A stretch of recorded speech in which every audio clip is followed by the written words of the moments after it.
Hi, sorry to interrupt your regularly scheduled bike ride, but I wanted to take you guys out here for a different reason today. Um, and that is to talk about a topic um, that we all have dealt with, and that is flat tires. And I'll give you a kind of an example or a situation. And let's say we are on a bike ride like this one, and um, we decide to stop like we are now, and we were checking out the view like this one, and we're enjoying the all the the mountains and nature and everything that we can see, you know, even the little ducks in the in the river, and obviously you know taking it back or taking everything in, and we look down and we see our bicycle tire not so happy, and it's not just any of our tires; it's specifically our back tire.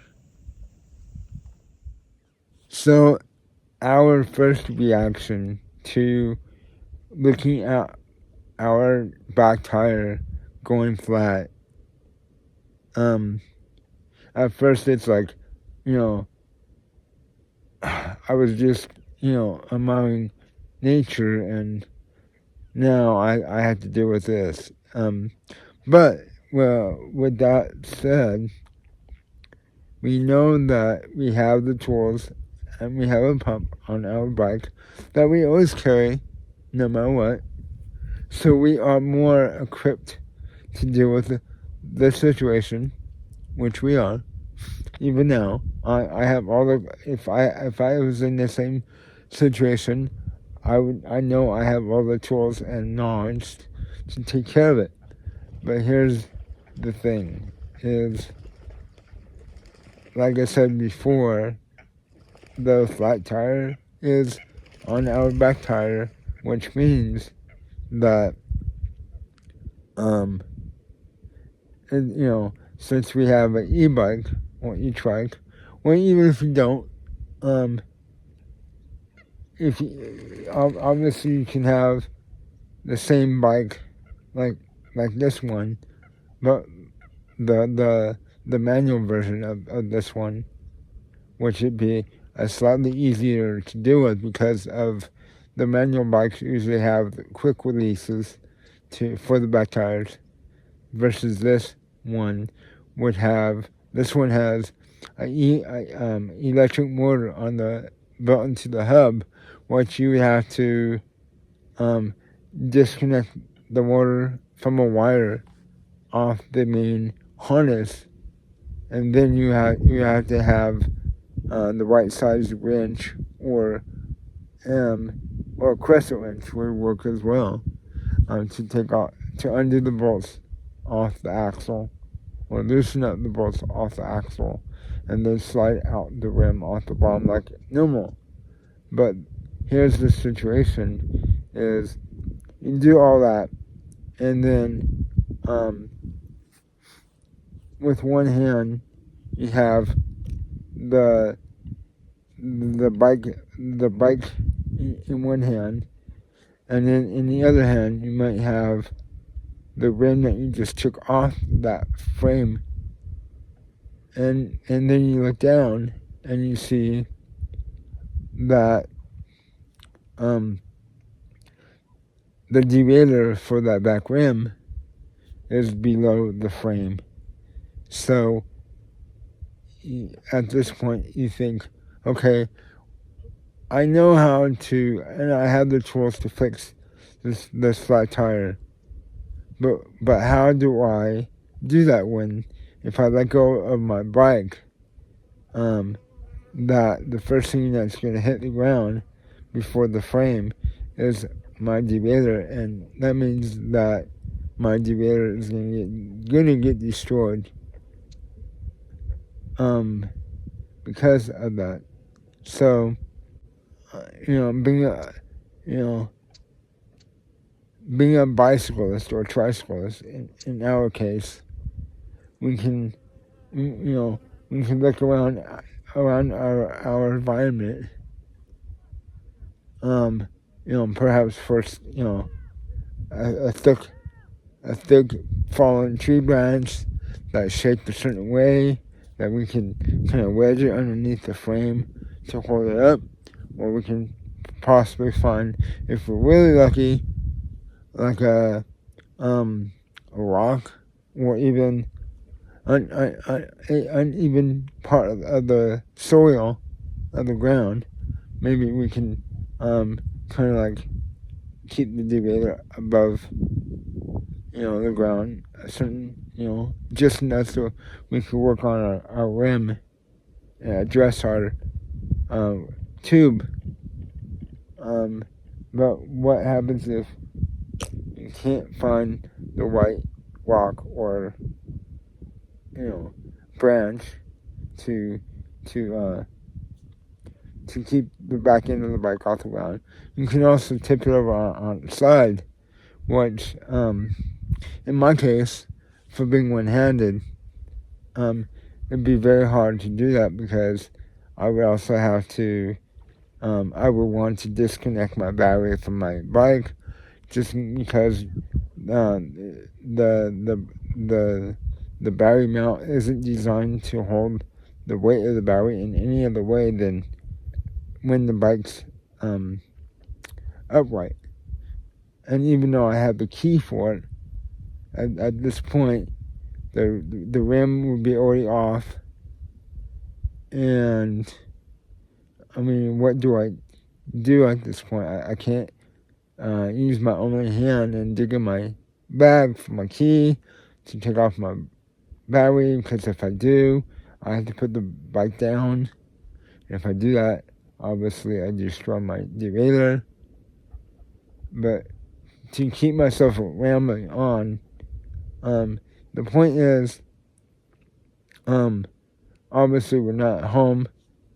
We have access to our tools and other, ways of dealing with our flat tire. So I have dealt with this situation in the past.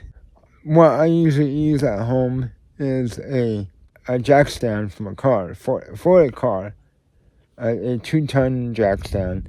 Yeah, granted, obviously overkill for what we use it for the bike. Obviously, the bike's not 2,000 pounds, but it works really well.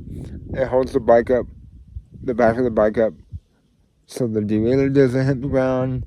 I could easily take off the rim and not having to worry about my derailleur, and with some struggle put it back on, hook everything back up, tighten everything back up, and be on my way.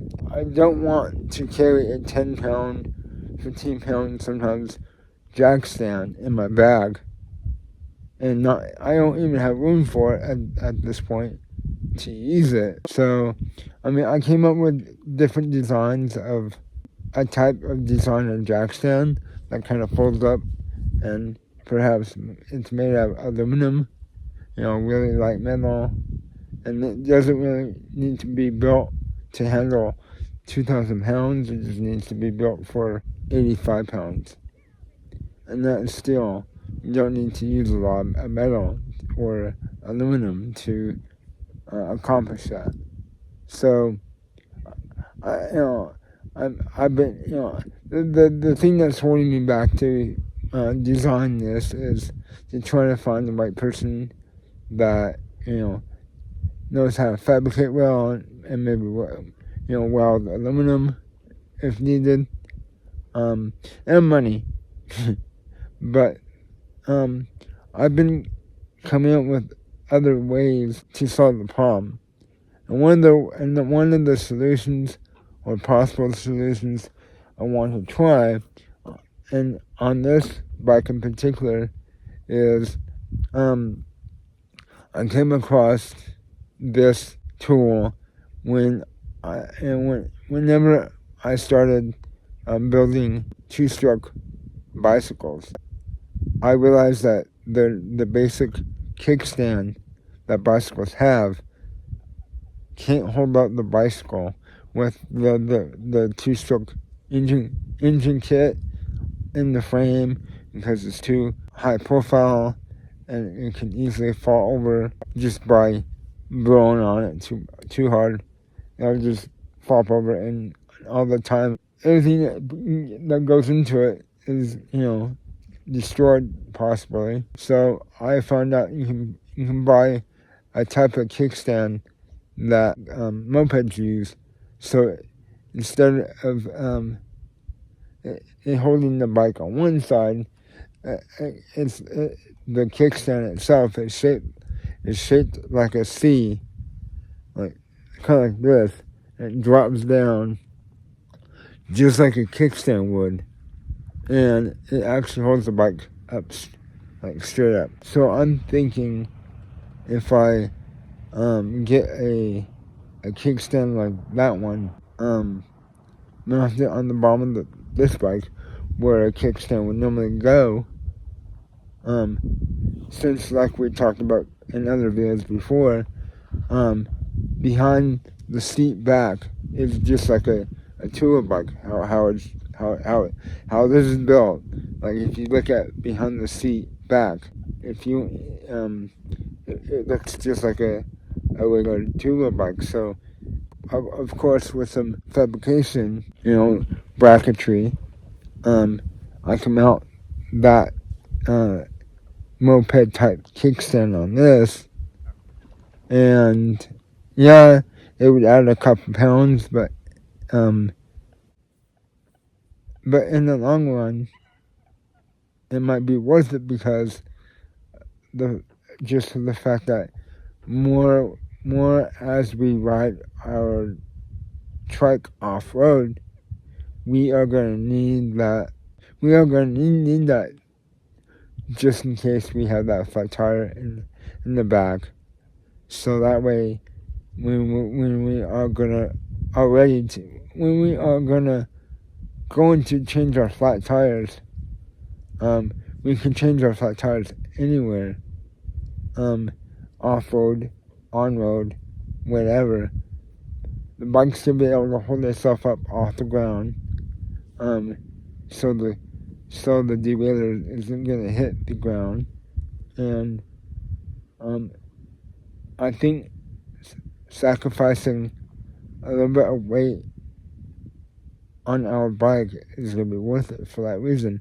As long as the kickstand isn't sticking out too far on each side of the bike and too low, perhaps catching on rocks and debris and stuff underneath, which I really don't think it would, but until we put the idea in motion and try it out, who knows?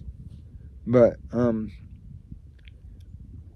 I've been looking into different types of moped type kickstands, and two, what I was keeping in mind, that just in case any of you have the same concerns or questions about that subject, I wanted to buy a couple of different types of those kickstands and find a way to mount them on the frame, and then perhaps act as if we were going on a bike ride like today, and then try to perhaps change the flat tire or go through the steps or the emotions of changing a flat tire and then said how it works. I want to see if I can come up with a safe way that we can put an extra tool on our bike that will, just in case we have that flat tire, we can use that kickstand, not using it as a kickstand on a two-wheel bike would, but use it for in the case of a flat tire, and perhaps maybe we can have it so where we can pull the pin and drop the kickstand off when we're not using it.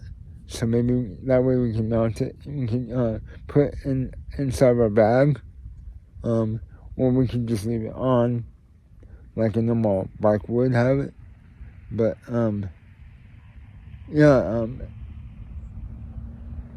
comment down below if you like the idea and want me to do a video like that. I think it'd be a good thing to see.